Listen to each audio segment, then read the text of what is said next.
Hi folks, we finally arrived at my favorite topic, which is social construction of reality. So within sociology, this is one of the key concepts, and it was Berger and Luckman, symbolic interactionists, who first presented this idea that all of reality is socially constructed. I think of it as a very foundational idea in sociology because it really sets the tone to how sociologists understand the world. So essentially, what we are saying is that reality is constructed through our interactions, but what we also realize is that our reality is pretty durable. So even though, according to symbolic interactionists, we creating reality moment by moment through our interactions, we don't wake up every morning and think of reality being built from scratch. In other words, reality becomes pretty durable, and that's the part that we want to understand, right? So if we are making meaning through our interactions moment by moment, then at what point does it become durable to the extent that we have certain institutions that have existed for millennia? And so I broke down that process into interaction and institutionalization. Symbolic interactionists are asserting that we use symbols and mental representations of each other and each other's actions to make meaning. So in the mini lecture later on, I will be giving you examples of several different symbols, different things. For right now, let's talk about some symbols quickly. So if I wink at you, for instance, right, it symbolizes something in many different contexts. Okay, so if I smile at you, it means something. If I frown at you, it means something. And through those symbols, gestures, we are making meaning, right? We have some sense of what each other's actions means. Now, when these concepts, just symbols or words or non-verbal gestures, when they become habituated into reciprocal roles, you already start seeing how some of these seemingly fleeting things are starting to become embedded, starting to become durable. So, for instance, a pretty universal symbol of affection is hugging someone, giving them a kiss, especially before you say goodbye to them for the day, right? I kiss my kid goodbye every day before I leave for work or she leaves for school. So that's a symbol, that's an interaction that we're having pretty much every day. So it gets habituated into that reciprocal role of parent child, right? So a very important concept in sociology is also roles. We all occupy these roles of either being a parent or teacher or student or citizen, etc.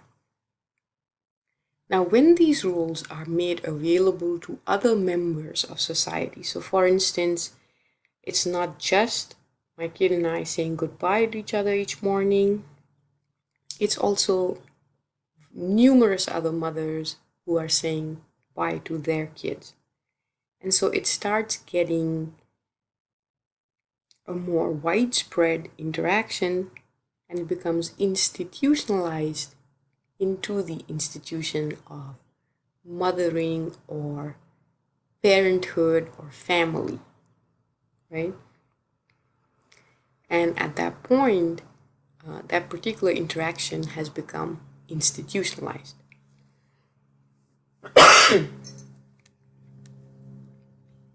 So I have the image there of the mother and the daughter.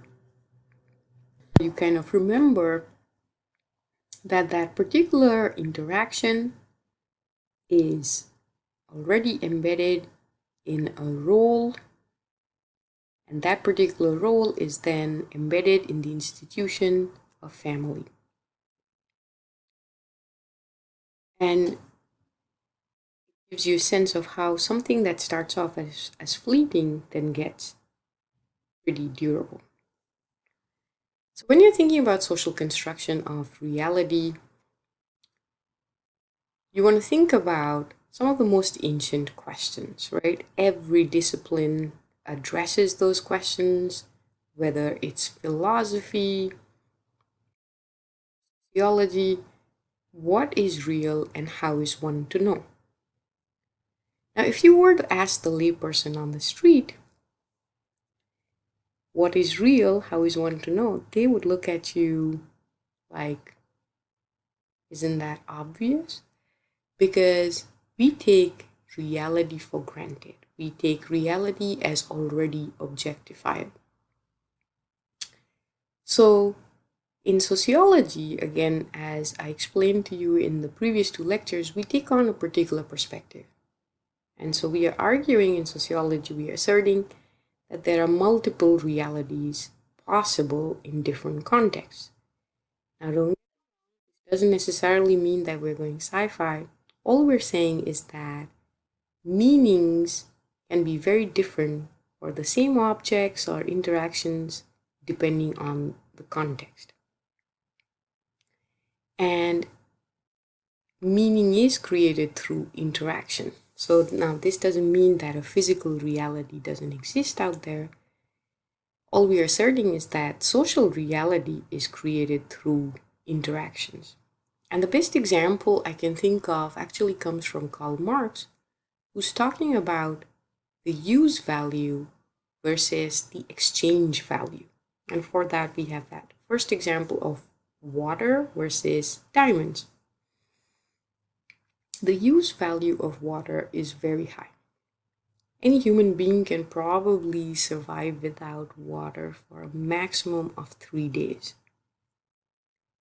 So the use value is very high. However, the exchange value of water remains pretty low.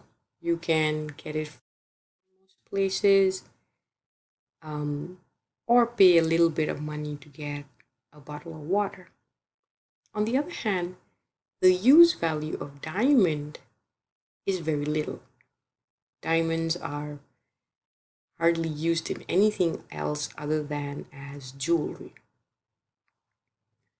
But the exchange value of diamond is very high, precisely because we have attributed a lot of meaning to diamonds based on our interactions, right? So diamonds are a girl's best friend. Every kiss begins with K. We literally measure how committed someone is, how much they love someone based on the size of the diamond they can offer. So it's a big part of our traditions. It's a big part of identity, relationships, etc. Right? But when you actually think of it, the physical reality of diamonds is that they are a piece of rock. Right?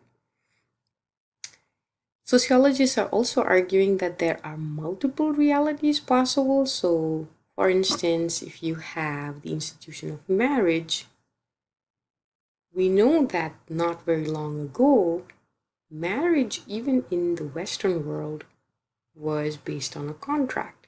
There was no prerequisite of romantic love for marriage, right? And so the idea that people have to be in love with someone to be married to them is a very modern idea. And even in present times, marriage exists in many different forms in different parts of the world. So throughout the the Middle East as well as South Asia, we still see a prevalence of arranged marriages, right? That are sometimes seen as abhorrent by the Western world. Another example you can think of is the institution of childhood. Folks forget that the Industrial Revolution, which is celebrated as an example of technological innovation that brought the world into the modern era, was built on the backs of children. So, this idea of child labor or child abuse didn't exist in that moment, right? So, you can think of many other institutions too where, yes, behind those institutions, modern. Throughout our lecture, I will be looking at sharing examples with you so that the idea of how we construct reality becomes clearer to you by using symbols, example of food, colors, gestures. Think of them as building blocks for our social interaction. Symbols, so I have the example of the US flag there. These can literally invoke emotions, right? Whether of pride and patriotism, whether of freedom, or in a different context of resentment or fear, etc. Similarly, food carries a lot of meaning. In many cultures, food is how you show love, hospitality. The image I have over there is of very typical breakfast food in America, but in many other parts of the world, breakfast would look very different. Colors similarly carry a lot of meaning. You already see the pink and the blue, and you realize that those signify gender, right? And it starts very, very early, even before the baby is out of the womb. And then finally, gestures vary a lot from one place to the other. Here, you have the governor showing you the thumbs up sign, which is recognized by most in our culture as good job or well done. But in some cultures, it might be seen as offensive. So it varies, gestures vary a lot from one culture to another. I will be giving you many examples throughout. Like I said, so this one is looking at how our social applies to our own self, right? We think of ourself as very unique, especially in a highly individualistic society like the US. The reality is that people are both products as well as producers of society. The social structure determines to a very large extent the structure of one's mind and personality, even things like personal taste, what kind of music we like, what kind of food we like to eat, and whether we have traveled the world, whether we like listening to the opera, and so on, right? And so symbolic interactionists offer us many useful ideas to understand how the self is socially constructed. Later in the course, we will look at labeling theory and the looking glass self as a way of understanding how our self is a reflection of what our immediate others think about us. I'm going to end this here. In our next mini lecture, we will talk about both gender as well as race being socially constructed.